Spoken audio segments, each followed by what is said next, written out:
This question's about the electromagnetic spectrum. It says that the sun emits visible light, infrared and ultraviolet that travel through space and reach the surface of the Earth. It asks us to state two similarities between visible light, infrared and ultraviolet. Now, these are all part of the electromagnetic spectrum, and these are all different types of light. Now, the light that we're most familiar with is visible light because we can see it and it's so useful to us. But through our understanding of science, we've made use of all the other parts of the spectrum as well. So it's really, really important that you know the parts of the electromagnetic spectrum. So it starts off with radio, and then you've got microwave, and then you've got infrared, then you've got visible light, then you've got ultraviolet, then you've got X-rays, and then you've got gamma rays. Now, when I was at school, we just remembered this as Rummy Vux G, because we liked making silly sounds and it helped us remember.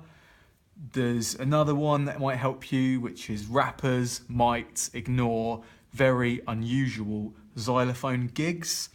You know, I'd like to imagine Snoop Dogg turning his nose up at someone playing xylophone, perhaps on a street corner like a busker. But as well as remembering the different parts of it, you need to remember what makes them different. So radio waves, they have the longest wavelength. So I might draw that as a really long, stretched out lambda. And gamma has a really short wavelength. Now, because of the wave equation where you've got the wave velocity is equal to frequency times wavelength, if we've got a high wavelength for a fixed speed, then we're going to have a very, very low frequency. And gamma is going to have a very, very high frequency. Now, I've given away one of the similarities in talking about there, and that's that all parts of this electromagnetic spectrum have the same speed. So they all travel at the same speed through a vacuum. And of course, if they were going through other media, they would slow down, but they all slow down by exactly the same amounts. Now, the other things that we can say are really about what their properties of being waves are. So you have to remember that electromagnetic waves are transverse waves.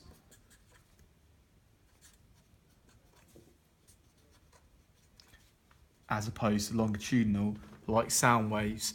And you could say that, like all waves, they transfer energy. You could say that they can carry information.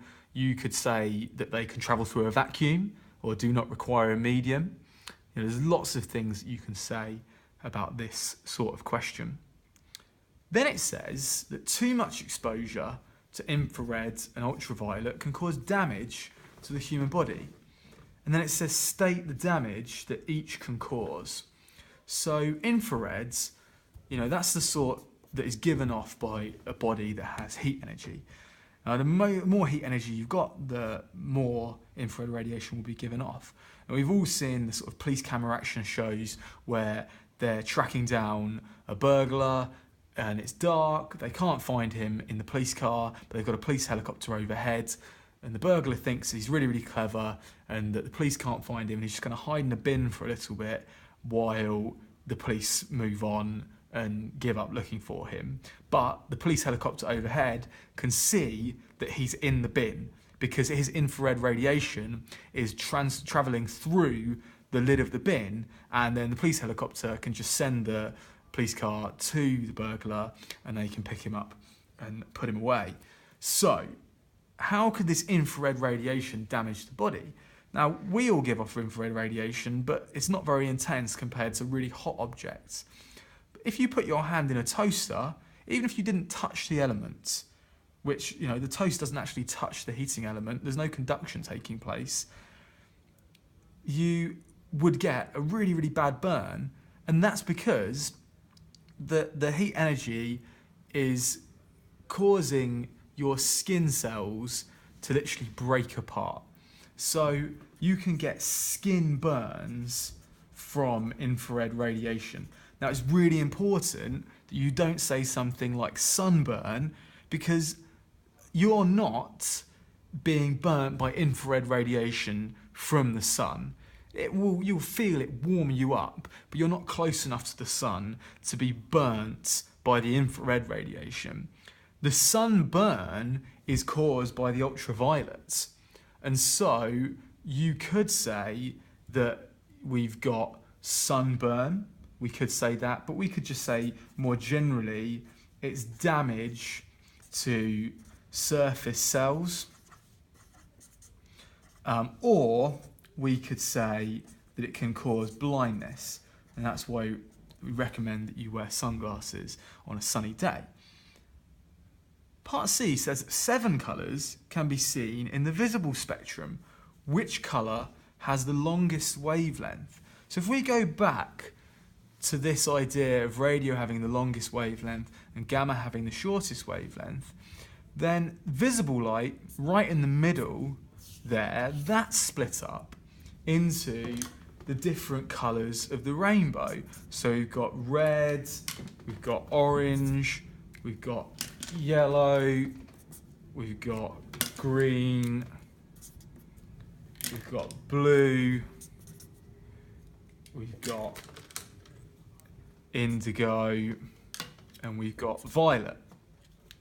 And again, everyone at my school used to just remember it as Roy G. Biv or Roy G. Biv. And then you could remember it with the mnemonic Richard of York gave battle in vain.